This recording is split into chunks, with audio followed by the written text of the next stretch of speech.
본 방송에서 제공하는 투자 정보는 투자 판단에 대한 조언입니다.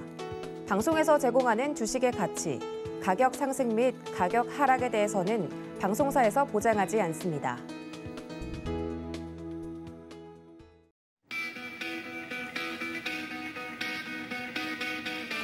안녕하십니까. 고수익 작전 타임 진행의 도지은입니다. 이번 주 내내 전 세계 투자자들의 눈이 연준 파월 의장의 입에 쏠려 있다고 해도 과언이 아니었습니다. 간밤에 드디어 자이언트 스텝이 현실화됐는데요. 이렇게 자이언트 스텝을 밟은 것은 1994년 이후 28년 만이라고 합니다. 여기에 따른 시장 충격 반드시 좀 있을 것 같은데 거기에 따른 전략 오늘도 이 시간 통해서 잡아드릴 테니까 함께 하시면서 대응 전략 세워보시면 좋을 것 같습니다. 간밤에 나온 뉴스들이 굉장히 많았을 것 같은데요. 바로 확인해 보도록 하죠. 글로벌 시황센터 연결합니다. 네, 안녕하세요. 캐스터 이은주입니다. 간밤에 전해졌던 미국 증시 상황들 그리고 암호화폐 이슈들까지 살펴보도록 하겠습니다. 이 인플레이션과의 싸움을 위해 미 연준이 결국 0.75% BP 인상을 했습니다. 앞서 앵커가 말씀해 주신 대로 1994년 이후 처음 있었던 조치인데요. 현 경제 상황에서 더 이상 물러날 곳이 없다라고 판단한 연준은 결국 자이언트 스텝을 내놓았습니다. 하지만 이러한 변동성 이미 가격에는 선 반영이 되었기 때문에 오늘 미증시는 일제히 상승하며 마감을 했습니다. 다우존스가 전일 대비 1%, S&P 500은 1.46%, 그리고 나스닥은 2.5% 올라주면서 상승 마감했습니다. 하지만 앞으로도 가격적으로 변동성은 꾸준히 유지될 것이라는 우려의 목소리는 여전히 나와주고 있습니다. 이렇게 페드의 금리 인상 배경으로는 사실 인플레이션뿐만이 아니라 러시아와 우크라이나의 전쟁 그리고 중국의 봉쇄령도 작용을 했다라고 풀이가 되고 있는데요. 페드는 이날 FOMC 정례 회의를 마친 뒤 성명서를 통해서 전반적인 경제 활동은 1분기에 소폭 하락한 이후에 회복된 것으로 보인다면서 최근 몇 달간 일자리 증가가 견조했고 또 실업률은 낮게 유지가 됐다라고 발표를 했습니다. 하지만 페드는 이 수요와 공급의 불균형으로 인플레이션이 여전히 높은 수준을 유지하고 있다면서 이는 팬데믹 이후 에너지 가격이 오르는 등 광범위한 가격 압력과 관련이 있다라고 설명을 했는데요. 이어서 러시아의 우크라이나 침공으로 막대한 인적 그리고 경제적 피해가 발생했고 또 추가 상승 압력이 발생하고 있다라고 덧붙이기도 했습니다. 연준의 FOMC 회의 올해 아직 4차례나 더 남아있죠. 남은 FOMC 회의에서 금리의 방향성 앞으로 어떻게 풀려날지 업계가 주목을 하고 있습니다. According to the Doppler of individual members' expectations, the Fed benchmark rate will end the year at 3.4%. 연준의 점동표를 근거로 이번 FOMC 회의에 참석한 18명의 연준 관리자들이 올해 말 기준금리를 최소 3%로 예상하고 있고요. 또 연말 금리 전망치 중간값은 약 3.4%라고 보도가 됐습니다. 또 연준의 이번 점도표는 연준의 금리 인상 사이클이 1980년대 이후 가장 공격적인 모습을 보여주고 있는데 이에 연준은 우리는 인플레이션을 목표치인 2%대까지 낮추기 위해서 최선을 다해 싸울 것이다라고 밝혔습니다. 또 한편 미국의 5월 소매 판매가 소폭 증가 예상을 깨고 되려 감소하면서 이 인플레이션 둔화로 인한 수요 둔화 가능성이 제기가 됐습니다. 미국 상무부가 발표한 5월 소매 판매는 전월 대비 0.3%가 줄었는데요. 이 소매 판매가 감소한 것은 지난 12월 이후 처음입니다. 또 CNBC와 블룸버그 등의 언론에 따르면 분야별로 자동차 판매가 3.5%가 감소했고요. 전체 소매 판매를 압박할 만큼의 수치였다고 합니다. 반면 주유소에서의 지출은 4%가 늘었는데 자동차를 제외한 지난달 전체 소매 판매는 0.5% 증가했지만 이 역시 0.8% 성장 예상을 하회했던 수치입니다. 또 5월 소매 판매 감소는 미국인들의 상품 수요가 약화되고 있음을 시사하기도 하죠. 끝날 줄 모르고 높아져만 가는 물가와 금리가 소비자들의 소비 지출을 막을 수밖에 없는 요즘인 것 같습니다. 이렇게 연준의 공격적인 금리 인상에 비트코인은 하락 흐름을 이어가면서 비트코인의 가격이 2020년 12월 이후 2만 달러 아래까지 다시 내려올지에 대한 관심이 귀추되고 있습니다. 현 시각 기준으로 비트코인은 전일 대비 4.14% 소폭 상승에 성공해줬는데요. 하지만 일주일 전 같은 시간 대비 무려 25% 급락을 이어가면서 현재 가격 22,000불에 거래되고 있습니다. 이에 위치한 이더리움 역시 전일 대비 4% 가까이 올라줬지만 전주 대비 무려 30% 넘게 급락하면서 현재 1,200불대를 간신히 지켜내고 있고요. 암호화폐 전반적인 거래 시가총액 또한 1조 달러 아래에 머물면서 이 약세장의 심리를 여전히 보여주고 있습니다. 이 암호화폐에서는 연준의 이렇게 공격적인 금리 인상 전망과 거시 경제적 요인들 때문에 암호화폐 약세 상황이 지속될 것으로 내다보면서도 이 일부에서는 아무래도 비트코인의 2만 달러 지지선이 깨지지는 않을 것이다라는 기대감도 잇따라 나오고 있는데요. 그럼 주요 언론에서 보도된 분석가들의 견해는 어떤지도 살펴보도록 하겠습니다. 퀀텀 이코노믹스 설립자이자 매티 그리스펜은 돌이켜 생각해보면 시장은 단지 투기와 레버리지의 과도한 구축으로 간주될 수 있는 것들의 초과분을 씻어내는 가운데 지금 우리는 약한 손들이 시장을 떠나는 것을 목격하고 있다라고 현 시장을 풀이했습니다. 또 블룸버그 인텔리전스의 분석가인 마이크 맥클론에 따르면은 이 역사적인 데이터들을 놓고 살펴보자면 이 비트코인이 2만 달러 레벨 부근에서 주요 지지를 받을 것이다라고 보고 있는데요.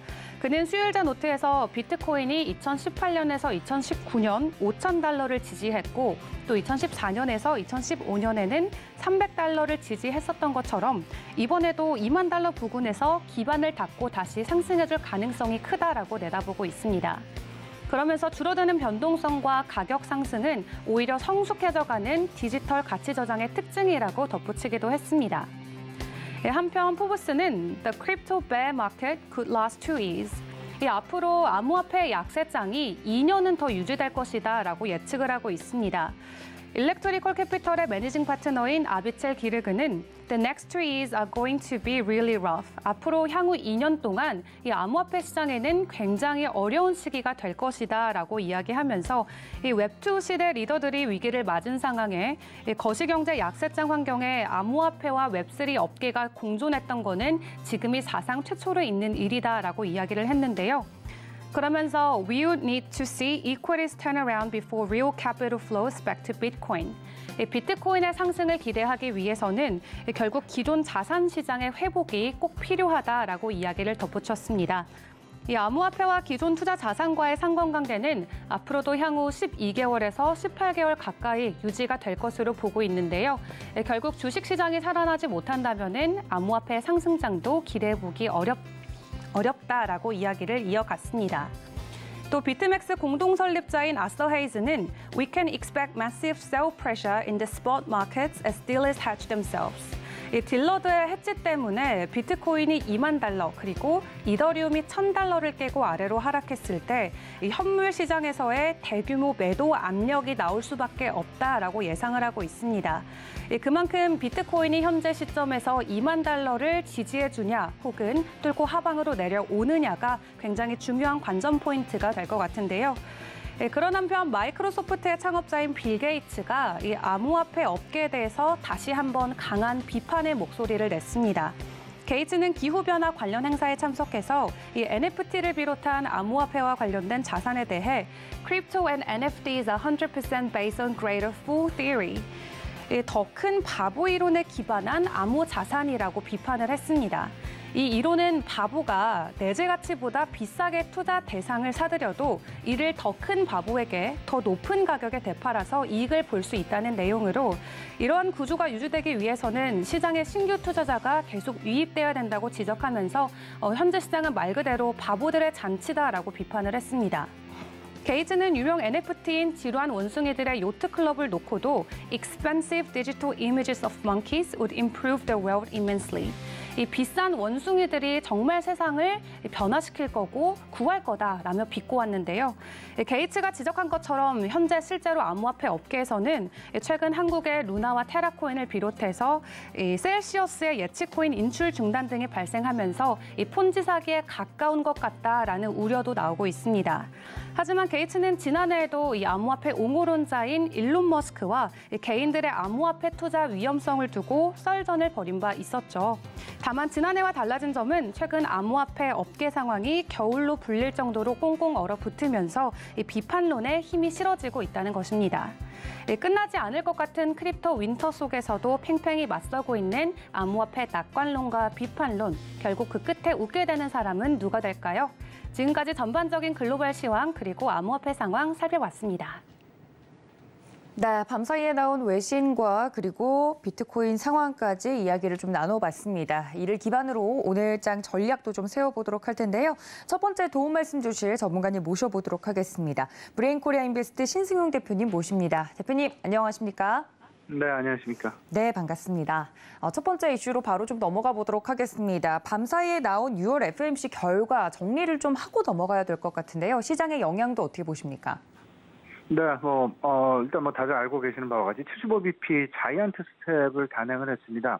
시장 전망치에서 사실은 오락가락하는 혼동 양상 속에서 자이언트 스텝을 단행을 했는데요. 11명의 위원 중 10명이 자이언트 스텝에 찬성을 하고 1명이 50bp 빅스텝에 표를 던졌다라는 부분. 지금 보시면서 지금 시장의 상황, 그만큼 인플레이션에 대한 극복 의지가 상당 부분 클 수밖에 없다라는 점 다시 한번 반증을 하지 않았나 이런 생각입니다.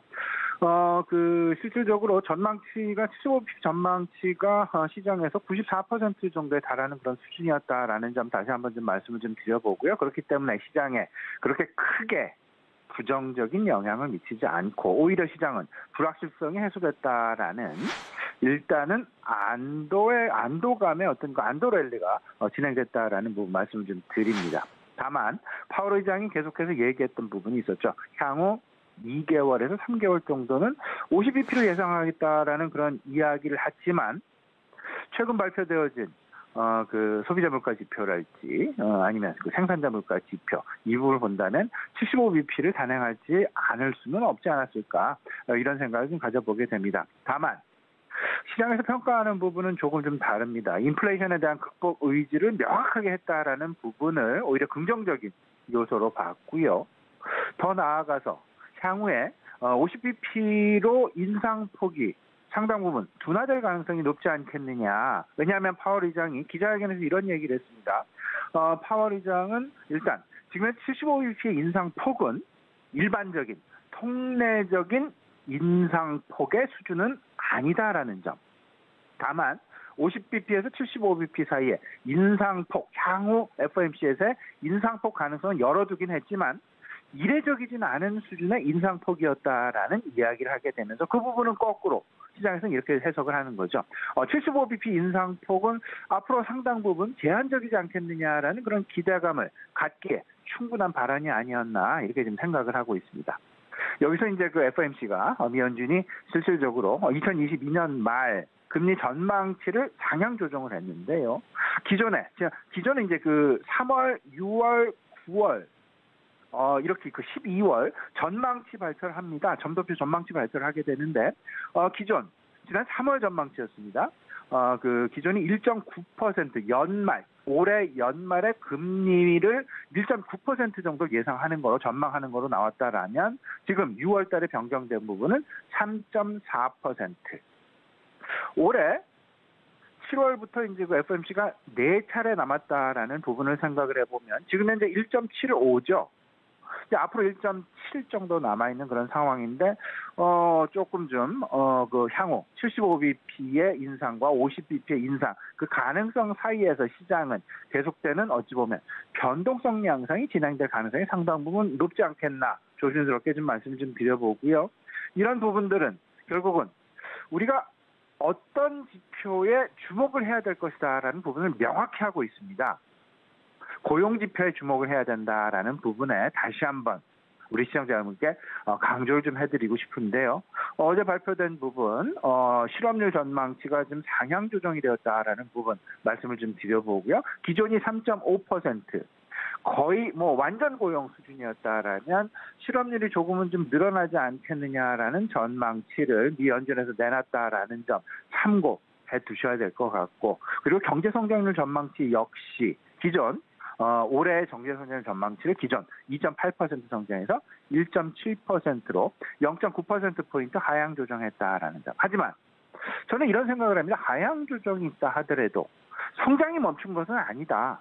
이 이야기는 경기 침체로가 아니라 경기 성장성이 둔화되는 쪽으로 성장은 지속되고 있다. 그 이야기는 거꾸로 얘기하면 통화 정책은 경제의 안정적인 성장을 도모하기 위해서 지금 현재 기준금리랄지 양적 긴축이랄지 이런 의사결정을 하고 있다라는 부분으로 오히려 조금은 더 부정적인 쪽이 아닌 긍정적인 경제 지속적인 성장을 위한 어떤 그 정책의 발로가 아닐까 이렇게 생각을 하고 있습니다. 네, 말씀해 주신 것처럼 밤사이에 나왔던 6월 FOMC 회의 결과에 대해서 정확하게 좀 정리를 좀 해주셨는데 이후에 그럼 7월, 9월 계속 또 시간이 흘러감에 따라서 FOMC 스케줄에 따라서 시장 변동성이 어떻게 될 것인가. 지금 현재는 시장의 변동성이 굉장히 큰 구간이잖아요. 대표님 생각 어떠십니까? 예, 지난 사실상 실질적으로 시장에 이렇게 그 큰 소위 말하는 금융 발작 수준에 가까운 이런 상황이 벌어진 적이 최근에는 없었습니다. 이게 사실상 지난 주말 미국의 소비자 물가 지표가 발표된 이후에 이런 상황들이 벌어지게 됐었는데요. 이런 부분들 결국 시장은 인플레이션과 미국의 통화 정책 사이에서 상당 부분 혼란을 맞이하고 있다라는 부분을 우리가 분명히 경험치로 갖고 가야 될 것 같습니다. 6월 FOMC 전후한 상황이 7월 FOMC 전후해서 분명히 또 한 번 도돌이표가 나올 가능성이 높지 않겠느냐. 분명히 마음의 준비를 하셔야 될 것 같고요.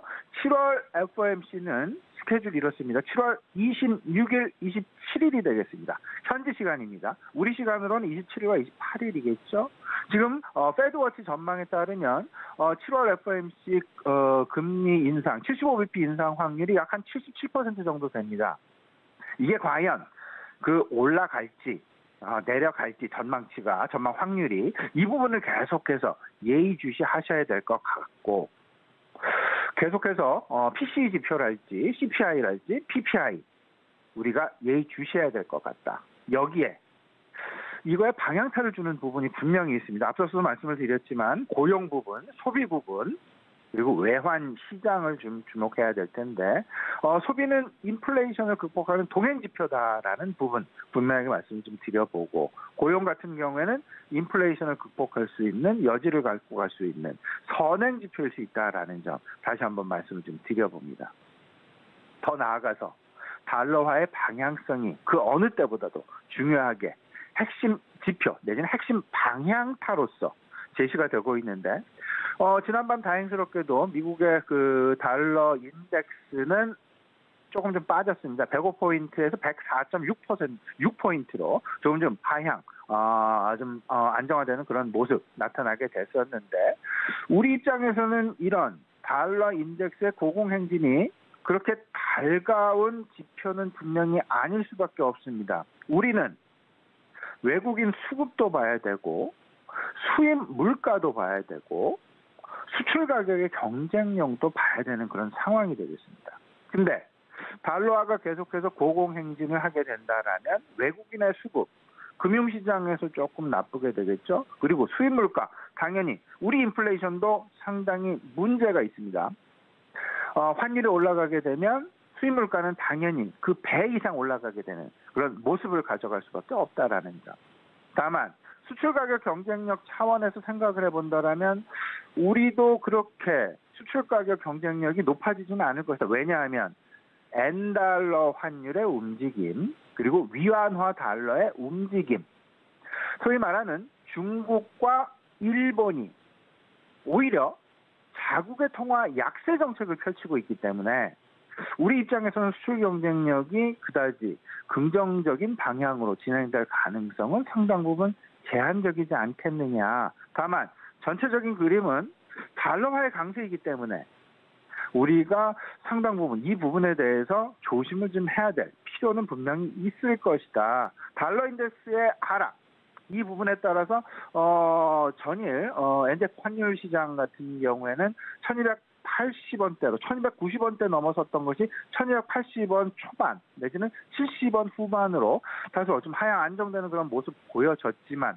여전히 환율 시장의 변동성은 계속될 가능성이 있을 수 있다. 따라서 지금 현재 우리가 계속 주목해야 될 것, 가장 직접적인 영향을 줄 만한, 우리 경제에 영향을 줄 만한 부분은 환율 시장일 수 있다라는 점 다시 한번 확인해 드리겠습니다.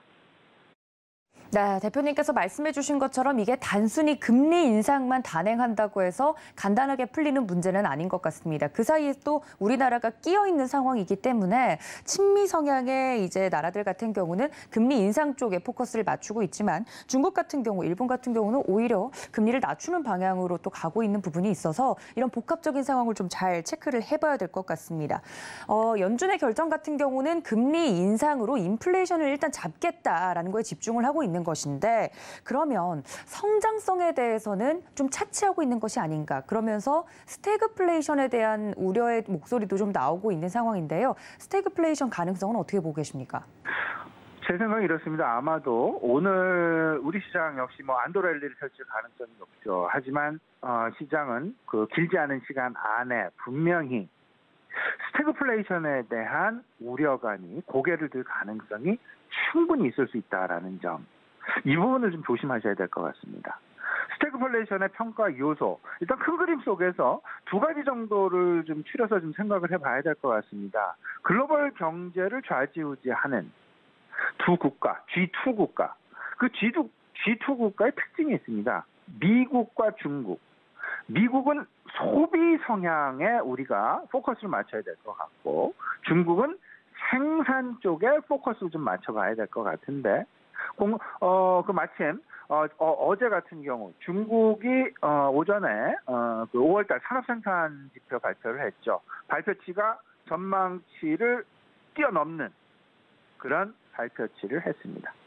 반면에 미국의 소매 지표, 5월달 소매 판매가 발표됐는데 시장 전망치에 부합하지 않는 다소간 좀 우려감이 섞인, 전망치는 전월 대비해서 0.2% 상승이었는데요. 발표치는 0.3% 오히려 마이너스를 기록했다라는 부분. 중국은 코로나를 극복을 해 나가면서 산업 생산이 서서히 제자리를 찾아가는 그런 모습, 다행스러운 모습이지만 미국의 소매 판매 같은 경우에는 다소간 좀 우려감 섞인 그런 상황. 이 부분이 만약에 6월달 소매 판매 역시 마이너스 쪽에 계속해서 머무르고 있다라면 말 그대로 스태그플레이션에 대한 우려감이 고개를 바짝 들 수밖에 없는 그런 상황이 전개되지 않겠느냐. 지금 현재 변동성이 계속 지속되고 있는 그런 시장 속에서 우리는 상당히 중요한 부분, 시장의 상황이나 이런 부분보다는 오히려 경제 지표가 과연 어떤 방향으로 흐르고 있느냐, 경제 지표가 서로 간에 어떤 영향을 미치게 되면서 어떤 상호 관계, 상호 작용을 하게 되면서 어떻게 향후 인플레이션이 어떻게 갈 것이고 향후 이 부분이 어떻게 극복이 되어갈 것이며 이런 부분들이 어떻게 통화 정책에 연결이 되어질 것이며 금융시장은 이에 대해서 어떻게 반응을 하게 될 것이냐, 이런 부분을 분명히 생각해 봐야 될 것 같은데, 일단 당장은 어제 발표된 중국의 산업 생산과 미국의 소매 판매 서로 좀 엇갈리는 방향성이어서 스태그플레이션에 대한 어떤 그 전망 말하기에는 상당 부분 어렵다. 따라서 제가 드릴 수 있는 유일한 말씀은 계속해서 이런 지표들을 우리가 좀 주목해야 봐야 되지 않겠느냐. 죄송스러운 말씀이지만 그런 말씀밖에 드릴 수는 없지 않겠느냐 말씀을 좀 드려봅니다. 네, 정말 경제가 어려운 이유가 복합적인 요소들을 다 고려해서 시장 전망에 대해서 이야기를 해봐야 되기 때문에 이런 지표들의 흐름을 잘 체크하시는 것이 좋겠다 이야기까지 드렸습니다. 자, 그렇다면 히든 이슈로 좀 넘어가 보도록 하겠습니다. FOMC라는 굉장히 큰 이슈가 한바탕 지나가지 않았습니까? 그럼 다음 스텝으로는 우리 시장 어떤 이벤트에 좀 집중을 할까요, 대표님? 예. 일단 시장은 항상 흘러가는 그런 상황인데 흘러가게 되면서 예견되었던 부분들 그리고 기진행되었던 부분들이 어떻게 영향을 미치게 되는지, 이런 부분들이 결국은 시장 내 어떤 투자 심리에 작용을 하면서 투자 심리의 방향성을 결정짓게 되는데요. 일단 7월 말 FOMC 이전 일단 오늘 같은 경우 그리고 당분간은 좀 안드로랠리 가능성, 시장 이제 방향을 찾아가는 그런 모습 나타나겠죠. 그 속에서 과연 어떤 이슈들이 시장의 투자 심리의 중심점에 자리를 잡을까? 크게 4가지 정도라고 생각을 하고 있습니다. 첫 번째는 미국의 긴축 가속화, 역시 시장의 가장 중요한 핵심 방향타겠죠. 앞서서 말씀을 드렸다시피 7월 오늘 새벽 FOMC가 끝났지만 7월 FOMC 역시 대기해 놓고 있는 그런 상황. 그리고 시장은 계속 연말 전망치를 놓고 이제 몇 차례 FOMC가 남았다. 그렇다라면 이에 따라서 시장 점도편이지 이런 거에 따라서 빅 스텝으로 갈 것이냐, 자이언트 스텝으로 갈 것이냐 이런 이야기들이 많이 나올 수밖에 없습니다. 앞으로 그 4차례 FOMC가 남았다라는 부분 말씀을 좀 드려보고 연말 미국의 기준금리의 전망치는 3.4% 정도 된다라는 점, 지금이 1.75%라는 점 다시 한번 말씀 좀 드려봅니다. 이 부분 기억해 놓으셨다가 7월 FOMC에도 또 한번 그 체크 해보시면 좋을 것 같고요. 다만 이제 그 여름철 계절 모멘텀이 분명히 시작이 됩니다. 이 부분은 팬데믹에서 엔데믹으로 넘어가는 상황 속에서 복합적으로 작용되는 그 모멘텀이 배가 되어질 수밖에 없는 그런 상황이다라고 보셔야 될 것 같고, 여름철의 계절 모멘텀은 작년, 재작년, 과거 평년 수준의 어떤 그 계절 모멘텀과는 조금은 좀 상당 부분 다른 모습으로 우리에게 찾아올 가능성이 높을 것이다라는 점, 미리미리 준비해야 될 것이다라는 점 강조해 드리고요.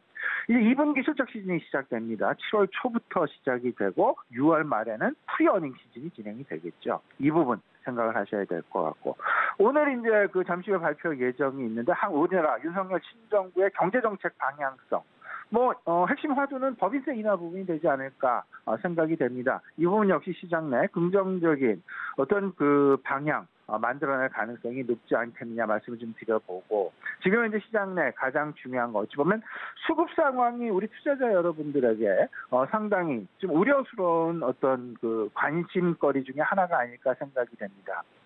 수급 상황은요, 개인, 외국인, 기관 좀 펼쳐서 생각을 해보면 개인 수급은 금리에 의해서 결정될 가능성이 상당 부분 높지 않나라는 생각이 좀 많이 들고, 외국인 수급은 환율에 의해서 움직일 가능성이 높을 것이다. 그리고 기관의 수급은 기업 실적에 의해서 움직일 가능성이 상당 부분 높다. 그렇다면 금리의 움직임, 환율의 움직임, 실적의 움직임, 마침 이제 2분기 실적 시즌이 시작되고 있다라는 점, 점차 글로벌 유동성의 변동성이 크게 나타나고 있는 그런 상황 속에서 아무래도 국내 시장, 우리 시장, 기관의 움직임이 상당 부분 시장을 좌지우지할 가능성이 상당 부분 높습니다. 그렇기 때문에 2분기 기업 실적에 우리는 주목을 해야 될 것이다라는 점 말씀을 좀 드려보면서 지금 현재 시장, 이벤트에 의해서 움직이는 시장이 아니라 펀더멘탈에 의해서 움직이는 시장이다. 그렇기 때문에 2가지 시즌에 의한 펀더멘탈, 이 부분을 준비해보자. 여름철에 대한 계절 모멘텀 1가지, 7월 초 2분기 실적 시즌이라는 펀더멘탈 1가지. 분명히 생각을 해보시면서 지금 방향성에 투자를 하는 그런 모습이 좋겠다 말씀을 좀 드려보고요. 시간이 없어서 간단히 오늘장 대응 전략 좀 말씀을 좀 드려보면, 이제 큰 이벤트는 끝났습니다. 잠깐 숨을 돌리는 그런 상황이다라고 생각이 좀 들고요. 투자 심리의 방향성, FOMC 이후에 일시적인 불확실성의 해소, 일시적인 안도 랠리 나타나면서 시장의 방향, 2분기 실적과 계절 모멘텀에 상당 부분 관심이 끌릴 가능성이 높다. 여기에 정부 정책 관심을 가져야 될 것이다. 마침 오늘 정부 정책 발표 예정이 되어 있다라는 점, 이 부분은 규제와 조세 쪽에 포커스가 맞춰져 있다. 조세 감면과 규제 완화 쪽에 포커스가 맞춰져 있다라는 점. 그러면 결론적으로 이런 모습들이 나타나죠. 여름철의 계절 모멘텀에 대한 관심과 정책 관련주, 특히나 조세 감면과 규제 완화 쪽에 대한 정책 관련주로의 편승, 결국은 단기적인 단발적인 희비교차가 아닌 중장기적인 방향성 투자 관점이 오히려 바람직한 그런 투자 전략일 것이다라는 점 다시 한번 강조해드립니다. 네, 이렇게 오늘장 전략까지 녹여서 이야기를 들어봤습니다. 지금까지 브레인코리아 인베스트 신승용 대표님과 함께했습니다. 대표님 고맙습니다. 네, 다음 작전 타임 이어가 보도록 하겠습니다. 메리츠증권 황혜수 차장님 연결되어 있습니다. 차장님, 안녕하십니까? 네, 안녕하세요. 네, 반갑습니다. 간밤에 뉴욕 증시는 안도 랠리가 좀 나왔습니다. 상황을 지켜보시면서 오늘 우리 시장에 대한 전략도 세워주실 예정인데 첫 번째 이슈 들어가기 전에 간밤에 뉴욕 증시 상황 어떻게 보셨는지 궁금한데요. 어떻게 좀 보셨을까요? 우선 말씀해주신 대로 전일 상반기에 가장 큰 이슈가 될 수 있는 하반기 방향성도 잡을 수 있는 FOMC 이벤트가 끝났습니다. 75bp를 인상하면서 1994년 이후에 11월 이후에 최대폭의 금리를 인상을 한 것인데요. 금리 물가 안정에 초점을 두는 것을 다시 한번 확인시켜주는 모습이 보여줬고, 다만 이번 기자회견에서 연준 의장이 말한 대로 경기 회복에 대한 기대감, 그리고 경기 침체에 대한 우려감은 없다라는 점을 다시 한번 말하면서 시장의 불확실성이 제거가 됐다라고 보시면 될 것 같고요. 따라서 그동안의 시장을 조금 억눌렀었던 불확실성이 해소가 됐다라는 측면이 긍정적이다라고 보실 수가 있겠습니다. 또한 7월 달에도 물가에 따라서 75bp 추가적인 인상을 할 수 있다라고 밝힘에 따라 그동안 미국 CPI 발표에 따라서 시장이 크게 흔들리는 모습이 보여졌는데 이제는 오히려 CPI가 나쁘게 나오더라도 어느 정도 선방하게 되었기 때문에 당분간은 조금 안도 랠리가 펼쳐질 가능성이 있다라고 말씀드릴 수가 있겠습니다. 전에 아시아 시장에서 국내 시장의 하락폭이 굉장히 컸는데요. 이는 이런 금리 인상 전일 이벤트에 대한 우려감에 선매도가 계속해서 나왔던 측면이 있었고, 아무래도 시장 체력이 굉장히 약해진, 거래량이 줄어든 상황에서 수급 공백에 의한 하락폭이 컸기 때문에 오늘 같은 경우는 일정 부분 되돌림도 나올 수 있는 그런 장세다라고 보시면 될 것 같습니다. 따라서 하반기까지는 당분간 안도 랠리가 펼쳐질 가능성을 유념하시면서 시장을 지켜보시는 것이 좋을 것 같습니다. 네, 부디 오늘 우리 시장도 안도 랠리의 바톤을 이어받기를 바라면서 첫 번째 이슈로 좀 넘어가 보도록 하겠습니다. 말씀해 주신 것처럼 FOMC 회의 결과가 나오기 전까지는 정말 국내외 시장 모두 힘든 시장을 좀 기간을 보내고 있었는데 어제 굉장히 좀 특징적인 게 있었어요. 대부분의 종목이 하락하는데도 2차 전지와 관련된 종목들 좀 버텨주는 모습을 보여서 어떤 이슈가 있나 했더니 LG 에너지 솔루션이 한국 오창 공장에 총 7,300억 원을 투자해서 원통형 배터리 생산 라인 신증설에 나선다라는 긍정적인 호재가 좀 나왔더라고요. 자세한 내용 전달해 주시죠. 그렇습니다. LG 에너지 솔루션이 말씀해 주신 대로 오창 2공장 4680 원통형 배터리에 대한 신규 캐파 증설을 위해서 투자금을 발표를 했는데요. 이는 최종 고객사가 테슬라로 알려져 있는 상황에서 이런 수준 투자는 어떤 향후 수주에 대비한 투자라고 판단이 될 수가 있겠습니다. 어떤 실적 측면에서는 크게 상승할 수 있는 여력이 있는 것은 아니지만 테슬라 같은 경우 그동안 계속해서 배터리 데이를 통해서도 4680 배터리의 확장성, 그리고 4680 배터리를 양산하겠다고 2년 전부터 꾸준히 밝혀왔는데 국내 업체와 경쟁사 파나소닉과의 어떤 꾸준한 비딩이 있었던 배터리 프로젝트입니다. 하지만 LG 에너지 솔루션이 투자 발표를 하면서 경쟁사보다 앞서 나가는 마켓 쉐어를 늘려나가는 긍정적인 뉴스 소식이 나왔다라고 보시면 될 것 같고요. 이에 따라서 테슬라의 하이엔드 배터리 공급이 본격적으로 진행될 수 있고 고객사 내 점유율이 확대가 예상된다는 점에서 굉장히 긍정적이다라고 보실 수가 있겠습니다. 앞서서 계속해서 말씀드렸지만 테슬라 같은 경우는 2년 전 2020년 9월에 배터리 데이에서 배터리 원가를 절감시키기 위해서 4680 배터리를 양산하겠다라고 계속해서 공언을 해왔는데요. 이에 따른 수주를 LG 에너지 솔루션이 경쟁사보다 많이 수주를 받게 됐다라는 뉴스로 보시면 될 것 같고, 따라서 시장의 어떤 그동안 성장주에 대해서 긴축과 관련돼서 계속해서 좀 하락이 있었는데 가격 조정과 기간 조정을 거쳤는데 이런 성장주, 특히 2차 전지 섹터에서의 다시 한번 랠리도 기대해 볼 수 있는 상황이다라고 보시면 될 것 같습니다. 네, 말씀해 주신 것처럼 LG 에너지솔루션과 관련된 호재가 나오면서 관련된 종목들도 좀 좋은 주가 흐름을 보여주고 있습니다. 나인테크나 LNF 관련 종목들도 이런 종목들도 함께 좀 관련주로 묶이면서 움직이는 모습을 보여줬는데 단편적으로는 LG 에너지솔루션 이러한 이슈로 좀 매수를 하고 싶으신 분들은 가격대가 적당한지도 궁금하고 관련주들에 대한 주가 전망도 궁금한데요. LG 에너지 솔루션이 최종적인 그 공급 업체임은 맞는 확인된 사실이지만 향후 오버행 가치 이슈가 아직까지 조금 남아 있는 상황입니다. 또한 말씀드린 대로 이번 투자를 통해서 테슬라 안에서의 마켓 쉐어가 늘어났다는 점은 긍정적이지만 큰 그림 안에서의 그런 실적이 업사이드가 올라가는 상황은 아니기 때문에 LG 에너지 솔루션보다는 LG 에너지 솔루션을 통해서 테슬라의 소재를 납품하는 LNF가 조금 더 긍정적일 수 있다고 말씀드릴 수가 있겠는데요. 실질적으로 테슬라 안에서 LG 에너지 솔루션의 마켓쉐어가 늘어나게 되면 이는 온전히 LNF 쪽의 수주로 적용이 되고 LNF 역시 최근에 LG 에너지 솔루션이 큰 수주 공시를 나타내게 되는데 추가적인 수주도 기대해 볼 수 있다는 점이 긍정적이다라고 볼 수가 있겠고요. 양극재 업체 중에 테슬라에 납품하는 업체들이 오히려 주가가 조금 차별화돼서 움직일 수 있는 상황이기 때문에 2차 전지 관련돼서 매수를 고려하고 계신 분들이라면 LG 에너지 솔루션보다는 LNF가 조금 더 매력적일 수 있다 이렇게 말씀드리겠습니다. 네, 관련된 이슈로 볼만한 종목 이야기를 좀 해드렸습니다. 이 점까지 참고 부탁드릴게요. 자, 두 번째 이슈로 좀 넘어가 보도록 하겠습니다. FOMC를 앞두고 이번 주 시장을 좀 돌아보면 정말 개인 투자자분들 힘드셨을 것 같은데 중요한 건 이러한 변동성이 큰 시장 그리고 하락장이 언제까지 좀 지속이 될지에 대한 부분일 것 같습니다. 차장님 의견 어떠십니까?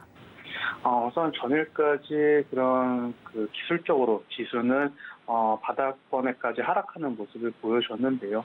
낙폭이 심했었던 이유는 말씀드린 대로 시장의 체력이 약해진 상황, 즉 주요 시장 참여자들이 줄어든 상황에서 수급 공백이 나타나면서 매도가 큰 폭으로 나타나면서 지수의 하락을 이끄는 모습을 보여줬습니다. 기술적으로 지수는 바닥권에 접어든 것이 사실이지만 센티가 아직까지는 회복이 되지 않았다라는 점이 전일 그리고 이번 주에 증시 하락을 통해서 보여줬다라고 보시면 될 것 같은데요. 오늘 어제 FOMC 이벤트가 시장의 예상과 부합하는 그리고 시장의 예상보다 조금 더 긍정적인 시그널이 나타나면서 센티가 회복이 된다면 지수 역시 상승할 수 있다라고 말씀드릴 수 있겠고 다만 어떤 추세적인 상승을 아직까지는 기대하기는 어렵기 때문에 약간은 안도를 하는 좀 지수가 안정화되는 그런 상황이 발생할 수 있다라고 보시면 될 것 같습니다. 이제 그동안 시장을 억눌렀었던 매크로 환경 중에 하나인 어떤 금리 인상 그리고 금리 인상 폭에 대한 불안감은 불확실성은 해소가 됐고 이제 우크라이나 관련된 지정학적 리스크에 따른 유가 상승만이 남아있는 상황인데요. 시간이 지날수록 조금 이런 부분이 해소가 된다면 증시 역시 다시 한번 상승 랠리를 이어갈 수 있다는 점도 유념하시면서 센티가 많이 훼손이 되었지만 다시 한번 시장을 차분하게 지켜보시면서 대응하시는 것이 좋겠다라고 말씀드리겠습니다. 네, 시장 전망에 대해서 좀 이야기를 해주셨는데 FOMC 회의 결과가 나온 이후 그러니까 자이언트 스텝을 한 이후로 또 주목받고 있는 부분이 바로 한국은행에 대한 부분이죠. 이 내용을 보면 우리나라 그러니까 한국은행도 사상 첫 빅스텝에 나설 수 있을 가능성이 커졌다라는 이야기들이 나오고 있습니다만 여기에 대해서는 이창용 한국은행 총재 같은 경우는 빅스텝 가능성에 대해서는 다음 금융통화위원회가 회의까지는 좀 시간이 남았기 때문에 시장 상황 보고 결정하겠다 이런 이야기를 좀 하고 있는 상황입니다. 환율이 좀 부담스럽게 오르고 있는 상황인데 여기에 대해서는 어떻게 보고 계신가요? 한은의 금리 인상, 빅스텝도 물론 고려해 볼 수 있는 상황입니다. 하지만 실질적으로 빅스텝이 나타난다 하더라도 시장에 그렇게 미칠 영향은 크지 않을 것으로 보이고요. 이는 현재 주가 지수가 이 모든 것을 다 반영하고 있는 상황으로 판단이 되어 있기 때문에 금리 인상을 큰 폭으로 하더라도 시장의 영향은 크지 않을 거다라고 말씀드릴 수가 있겠고 환율 같은 경우 이제 0고점까지 상승하는 모습을 보여줬는데 정부의 어떤 적극적인 그 개입 의사를 밝히면서 어느 정도 상단을 막아주는 역할을 했습니다. 하지만 이제 오늘 FOMC 이벤트가 해소가 되면서 다시 한번 조금 환율 역시 안정화될 것으로 기대된다 이렇게 말씀드리겠습니다. 네, 이렇게 최근 시장에 대한 점검까지 해봤습니다. 지금까지 메리트증권의 황혜수 차장님과 함께했습니다. 차장님 고맙습니다. 감사합니다. 네, 그렇다면 다음 종목에 대한 작전 세워보도록 하겠습니다.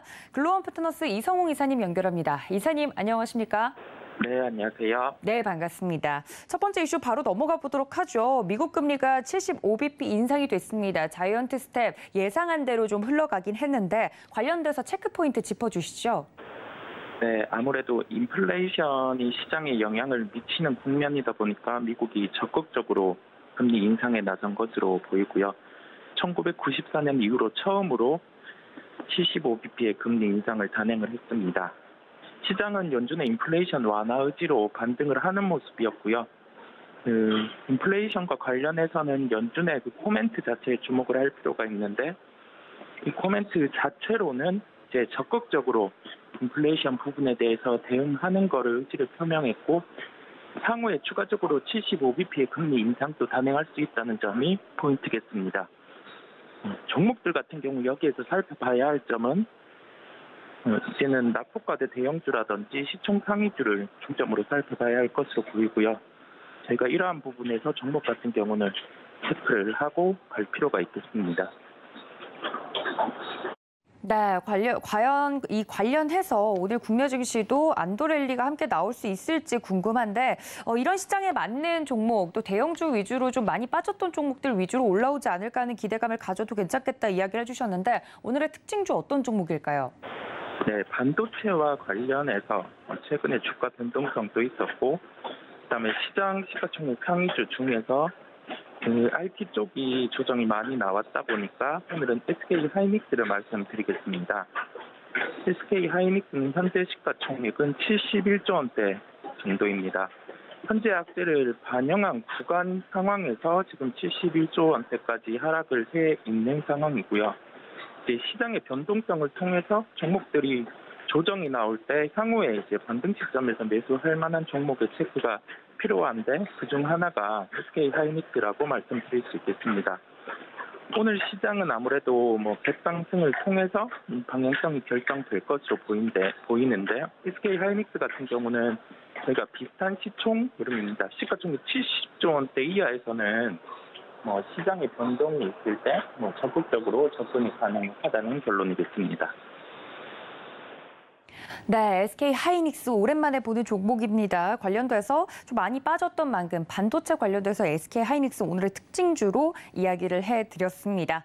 자, 그렇다면 저희 다음 이슈로 좀 넘어가 보도록 하겠습니다. 전 세계 증시가 다 좋지 않은 상황이긴 한데 그 안에서도 역시나 신흥국 혹은 아시아 증시의 약세가 더욱더 두드러지고 있는데요. 그 안에서도 코스피와 코스닥이 더 큰 폭으로 떨어져서 연저점을 경신을 하고 있는 상황입니다. 이런 상황 속에서 체크하고 갈 전략이 있을까요? 네, 아무래도 그 외국인의 차익 거래가 지속되고 있는 측면이 있다 보니 우리나라 같은 경우가 그 원자재 부분에 직접적인 생산이 되지 않는 국가로 분류하면서 해지 수단으로 매도를 하는 것으로 보입니다.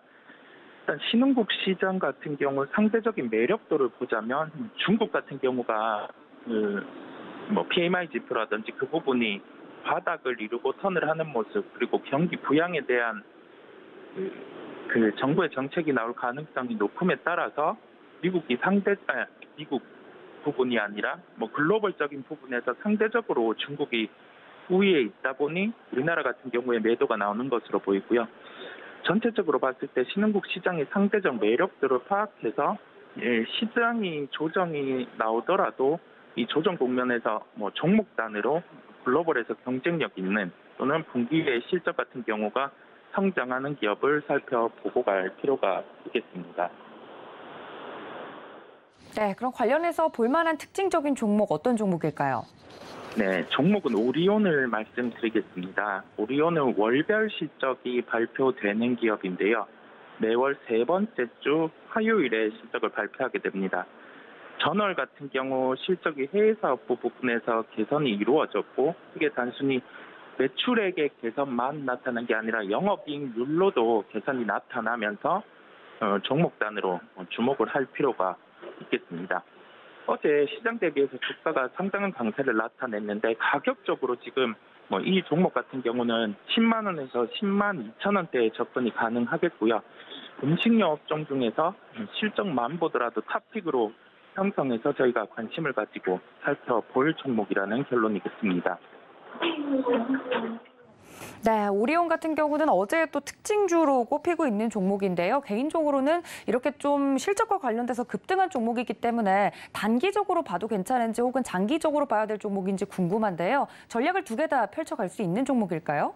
네, 이게 월별 실적이 나오다 보니까 이 실적을 통해서 연속성을 파악을 하는 게 중요한데 이 영업이익률이 올라왔다는 측면, 영업이익률이 잘 나오는 국가가 중국, 러시아 이러한 국가로 포지션이 뚜렷하게 나타난다는 점인데요. 중국 같은 경우는 지금 봉쇄임에도 불구하고 이러한 좋은 데이터가 나타났고 러시아 같은 경우도 이슈가 있긴 해도 좋은 데이터가 나타나는 걸 저희가 확인할 수 있었습니다. 그렇다 보니 현재 구간에서는 매출 볼륨이 확대되면 영업이익의 레버리지 효과가 발생을 할 수 있는 구간이다 보니까 이게 단기적인 접근보다는 좀 중장기적으로 가격대, 제시드린 가격대에서는 접근하시면 조금 수익에 더 가까울 수 있겠습니다. 네, 이렇게 특징적인 종목 오리온까지 만나봤습니다. 그렇다면 이사님, 오늘장 뉴욕 증시 마감한 걸 보니까 안도랠리 우리나라 증시에서도 국내 증시에서도 좀 이어질 수 있을까 하는 기대감이 커져가고 있는데요. 오늘 우리 증시 반등 성공할 것이라고 보십니까? 네, 아무래도 시초에는 계속 상승을 할 텐데 이러한 흐름 비로해서 수급적인 요소를 또 살펴봐야 할 것으로 보이고요. 외국인 매매 같은 경우 동향 한 10시 기준부터 해서 이 외국인의 매매 방향성에 따라서 시장이 갈릴 수 있기 때문에 오늘 같은 경우는 수급 중점으로 해서 시장 살펴볼 필요가 있다고 말씀드리겠습니다. 네, 외국인들의 수급을 좀 체크해보자 이야기를 해드렸는데 그 중에서도 저희가 환율 지표를 좀 보고 있지 않습니까? 환율이 좀 부담스럽게 올라온 상황인 것 같은데 환율에 대해서는 저희가 어떻게 좀 보면서 진정이 될 것이라고 보시는지 개인적으로 궁금한데요. 네, 일단은 역외 기준으로 한 10원 정도의 하락이 나타났습니다. 이러한 구간에서는 미국의 시장 반등, 그다음에 달러 같은 경우가 좀 안정세를 찾으면서 이와 같은 영향이 있었고요. 오늘 또 환율 같은 경우는 위로 이렇게 오르기보다는 좀 변동성이 축소될 수 있는 구간입니다. 환율과 외국인 매매 같은 경우 동향을 함께 체크하면서 시장을 바라볼 필요가 있다는 결론이겠습니다. 네, 이렇게 종목에 대한 이야기, 시장에 대한 전략까지 이야기를 들어봤습니다. 지금까지 글로원 파트너스 이성우 이사님과 함께했습니다. 이사님 고맙습니다. 네, 감사합니다. 네, 저희가 이렇게 장 전에 여러 가지 전략을 세워봤는데요. 장중에 매매 시그널 통해서 전략들 챙겨드리도록 할 테니까 저희와 끝까지 함께해 주시기를 바랍니다. 본 방송에서 제공해드린 정보는 투자 판단에 대한 조언일 뿐 해당 주식의 가치나 수익률을 보장하고 있지 않다는 점까지 알려드리면서 저는 잠시 쉬었다가 다시 인사드리겠습니다. 시청해주신 여러분 고맙습니다.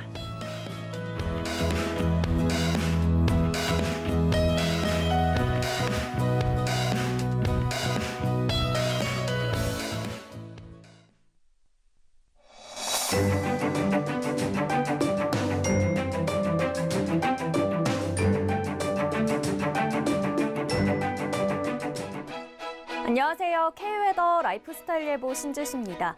목요일 아침 대체로 흐린 가운데 일부 수도권으로 빗방울이 떨어지는 곳이 있고요. 강원도는 비가 내리는 곳이 있습니다.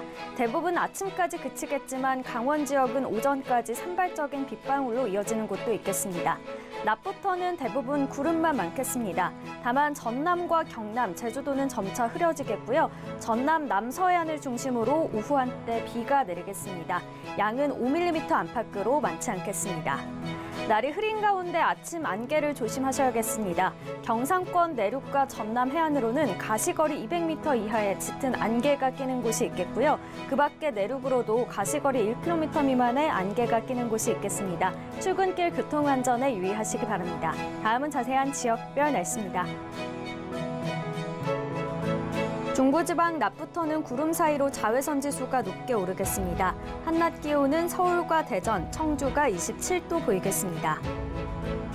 동해안 지방 속초와 강릉은 아침까지 비가 내리다 그치겠습니다. 낮 기온은 속초 23도, 강릉 25도 예상됩니다. 남부지방 구름 많거나 흐리겠습니다. 한낮 기온은 광주 27도, 대구는 29도까지 오르겠습니다. 해상의 물결은 잔잔하겠는데요. 당분간 서해와 남해상으로는 바다 안개가 짙게 끼는 곳이 있겠습니다. 내일 중서부를 중심으로 소나기가 지나겠습니다. 주말부터는 다시 30도 안팎의 더위가 찾아오겠습니다. 날씨였습니다.